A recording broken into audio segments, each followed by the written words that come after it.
Our final guest says life isn't always easy, but life isn't always perfect, but life is still good, even as his own business was upended by the pandemic. And here to share how the Life is Good company leaned into the power of optimism and why he thinks you should too is Bert Jacobs, co-founder and CEO of Life is Good. And my friend Sharon Epperson, CNBC's senior personal finance correspondent, does the honors of interviewing my friend Bert. Sharon. Thank you, Tyler, and thank you to Bert Jacobs, the CEO and the Chief Executive Optimist of the apparel company Life is Good. It is a pleasure to be here with you today and to get to hear some of your insights. You know, I believe you are absolutely right. Life is still good. As we go through this pandemic, as it continues and we mourn the lives that have been lost, we also celebrate their legacies. And as businesses, some of whom have failed to survive, others are able to pivot, to reinvent, and to not only survive, but to thrive. And that is exactly what Life is Good has been able to do, Bert. I'd love for you to tell us just a little bit about how you've done it. Thanks, Sharon. Well, thanks for having me. I really appreciate it. I appreciate you sharing that you're an optimist too.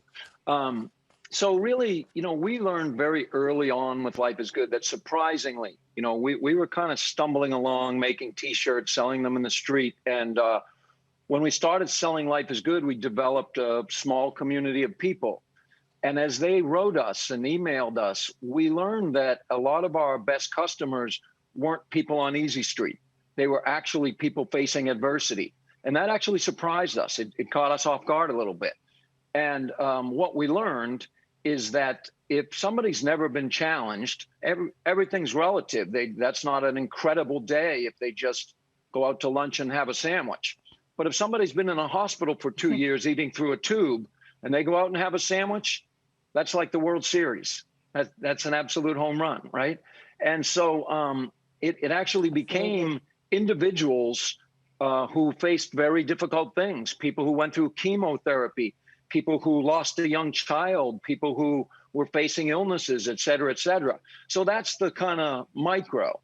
The macro is the same idea that gratitude, right? What these people were expressing is that they have a different level of gratitude for life once you've had things almost pulled away. And let's face it, Sharon, you and I and everybody else felt like we had almost everything pulled away in 2020. So what we did with Life is Good was we took the lessons learned from our customers and just said, hey, people need optimism more than ever, okay? So we can't tell everybody everything's fine. We're not smart enough to know if it is fine or it's not. But we can tell them to stay calm, stay cool, and stay home. So let's make T-shirts about it. And that's what we did. Like any other retail-based company, we were operating on a 12-month supply chain, trying to determine what consumers wanted a year from now. And we don't have a crystal ball. Our business suffered as a result of that, like most do, right? But all of a sudden, because of the pandemic, we not only started speaking to behavior like staying home, but support system. We've learned that no matter what we go through, we can't do it alone, right? We need to feel safe. We need to feel loved. We need to feel people around us. So we started making T-shirts about quarantine mates. Who's your quarantine mate? And we started speaking to whatever was culturally relevant, which at the time was a lot of difficult things, but we tried to keep it light and we tried to focus on the opportunity more than the obstacle. Absolutely. But how did you exactly change your business model? Looking at that wholesale distribution model that you'd had for quite some time, that you say, of course, can take a year to get from that idea out into the market. You changed it to a more consumer-centric focus. How were you able to pivot and reinvent so quickly, and what were the results for doing that? Okay, so there's a lot of operational changes that happen to a business. After all these years, you know, 27 years we've been making Life is Good T-shirts, there's all these operational elements to the business that have fit in with the normal retail supply chain. We had to reduce those and reduce those and reduce those. And we had to really focus on, you said the right words, consumer-centric, changing to being a consumer-centric model. That means we have to put up on our website on Tuesday an array of new T-shirts and then read the data that night and say what worked and what didn't work. Not everything we do works, okay? So the t-shirt with the turtle is selling and the t-shirt with the bear is not. Don't make any more bear t-shirts and make more turtle t-shirts. Kind of simple as that. So we learned on the fly. We invested in a lot of technology on the fly. And, we started taking on inventory of blank t-shirts and hoodies, et cetera, and printing to order based on exact consumer demand. That's the short of it. We probably don't have enough time for all the operational details of it, but reducing that window is a matter of taking 100 steps and saying, how do we make it 3 steps? And which ones do you cut out? You cut out all the steps that have nothing to do with the consumer, okay? So we've been working with retail buyers and sales reps and our own internal opinions of what's right and what's wrong for all these years. Forget about it. What I think and what my brother and what our team thinks doesn't matter as much. And the sales reps got a great job to do, and so does the retail buyer. Our opinions don't matter as much. The relationship that matters is between the consumer and the brand. And in the 21st century, the consumer is demanding more choice, and they want more choices fast. And when they like something, they want more of it. And you're either there and ready to supply them with more of it, or you're not. And if you're not, you lose, So I think that was a big part of it. And if you're ready, though. Yeah, go ahead. No, I was going to say, Bert, if you are ready and you've taken those steps, the results, as you've shown, can be tremendous. You've seen increases during a pandemic in revenue, in customers, and even in contributions to your foundation. Can you share with us some of the results from taking these steps in terms of how you changed your operation? Sure. I mean, we're not so different than anybody else. When this thing hit, 50% of our business was wholesale, okay? Wholesaling Life is Good products to brick and mortar, multi-brand retail stores. And so that business died in a hurry when all the stores had to close their doors legally, okay? Nobody's fault, really.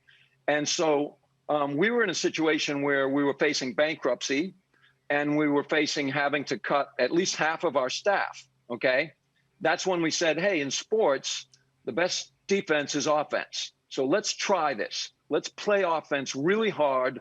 Let's produce this stuff to order, and let's see what happens. What happened was 2020 ended up being the best top line we've ever had in 27 years and the strongest bottom line. I mean, that's a pretty big deal, okay? Our Kids Foundation, what happens as our community grows, we have a very generous community who donates. So when they buy a t-shirt, they often donate 50 cents or $1 to our Kids Foundation. 10% of the profit at Life is Good always goes to our Kids Foundation. So when the profit's higher for the for-profit, it's higher for the nonprofit. So our nonprofit had a fantastic year too. The great thing is 2020 wasn't an anomaly. It showed us how we should be running our business. And I think to anybody listening to this today, I like all of Gary Vee's advice, by the way. I'm a big Gary Vee fan. My point right now is that simplicity is a superpower. Look at your business, whatever it is, all right? If it's consumer focused, that's the relationship, brand and consumer. How can you reduce all these steps? We have all these steps that are inherited from 200 years ago. We got to drop a lot of them. And so we shed a lot of them in 2020. 2021 is growing like mad. We are having very strong growth over 2020 because we're riding on the principles we learned in 2020. Another big tip I would give for people listening is decide what your true point of difference, what your values are, what makes your organization different, and don't change that. Change everything else. We have to evolve. This whole pandemic has taught us that that's the history of our species. It's not the fastest or the smartest or the strongest that survives. It's the most adaptable. So we need to adapt. As humans and as organizations, we need to adapt.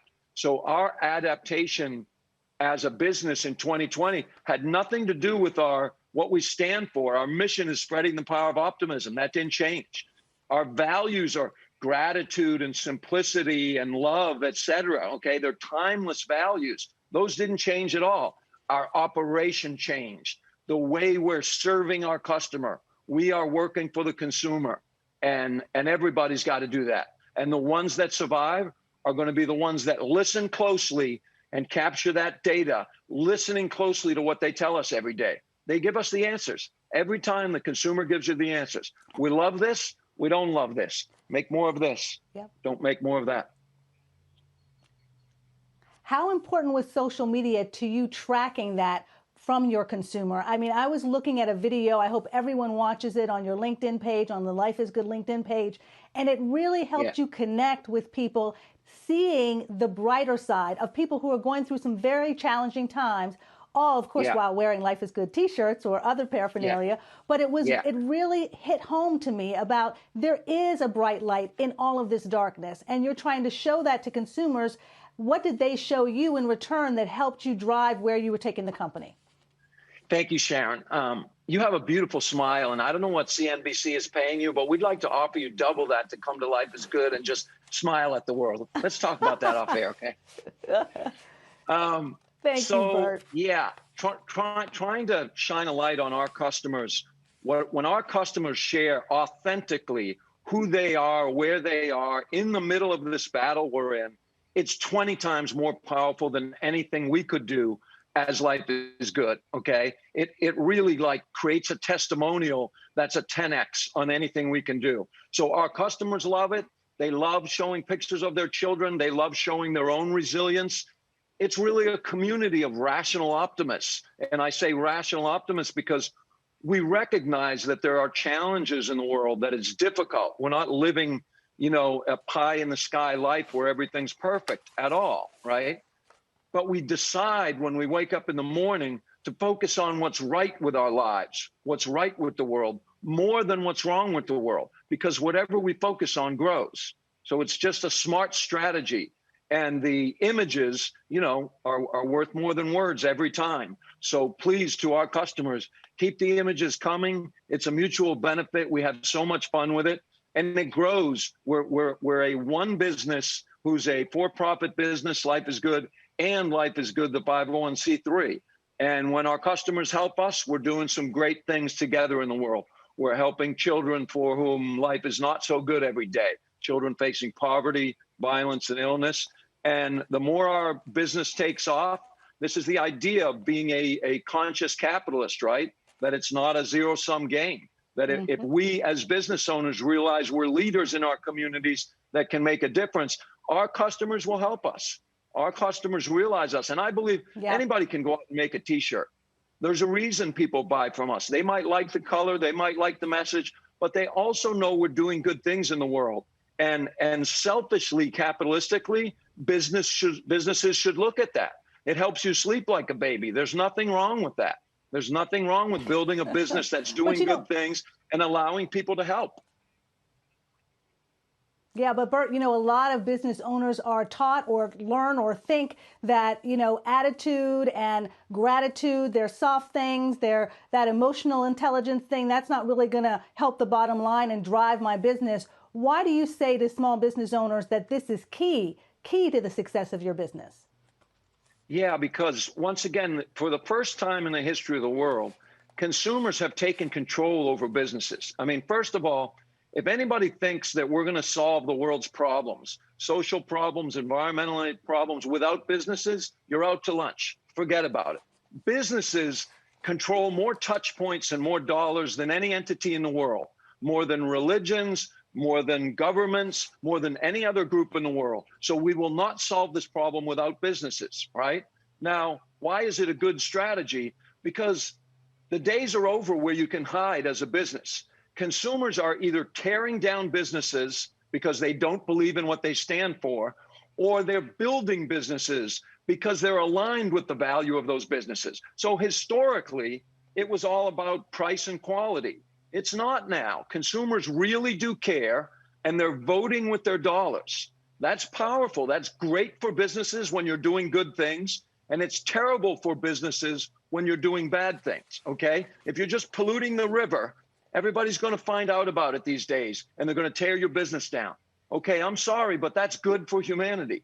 That's a good thing. And so you're going to see more businesses that do the right thing rising, more and more. The data already shows it.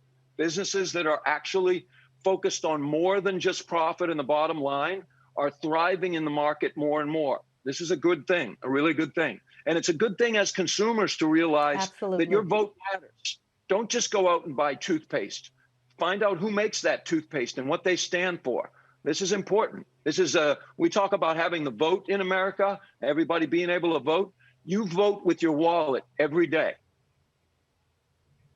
Every time, Bert. Absolutely. Listen, I want to thank you as a stroke survivor, as a longtime journalist, as a mother who's happy to celebrate her son's 19th birthday today. We have so much to be grateful for, even in this time when so much tragedy has struck around the world. So it is a delight to actually get to speak with you, Bert. And you are certainly the chief executive optimist of Life is Good Company, but also of the CNBC Small Business Summit today. Thank you so much for your time. A pleasure. Thank you, Sharon, the new spokesperson for Life is Good with that smile. Appreciate it. Thanks, Bert. Take care.